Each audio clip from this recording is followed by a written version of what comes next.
భారత వ్యతిరేక కార్యకలాపాలకి కీలకమైనటువంటి పాత్రధారి నాయకులు అక్కడ బరాక్ ఒబామా అమెరికాలో.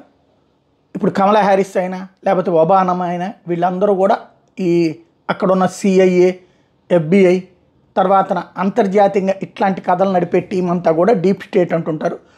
అందులో ప్రధానమైనటువంటిది వ్యక్తులే ఇప్పుడు రాహుల్ గాంధీ నడిపిస్తున్నారు. జాతీయవాదం నచ్చని వాళ్ళు, ఏ దేశంలో జాతీయవాదం అంగీకరించిన వాళ్ళు, ఈవెన్ బంగ్లాదేశ్లో జాతీయవాదం అన్నటువంటి అమ్మాయినే ఇప్పుడు తరిమికొట్టింది. శ్రీలంకలో అట్లాంటి కాన్సెప్టే నడిచింది. అట్లాగే పాకిస్తాన్లో ఇమ్రాన్ ఖాన్ని పక్కన పెట్టించడంలో కూడా వీళ్ళే కీలక పాత్ర పోషించారు. భారత్లో వీళ్ళే చేయాలనే పాత్ర పోషించేవారు. వాళ్లతోనే ఈ కథ అంతా నడిచింది అనడానికి సాక్ష్యం మనం చెప్పక్కర్లేదు. ఇప్పుడు అమెరికాలో ఏదైతే రెగ్యులర్ డిప్లొమాటిక్ ఎంగేజ్మెంట్ అని రాహుల్ గాంధీ చెప్పుకొచ్చినటువంటిది, డొనాల్డ్ లూ ఇన్ వాషింగ్టన్లో తనతో మీటింగ్ అయ్యారు. అతను American assistant secretary of state.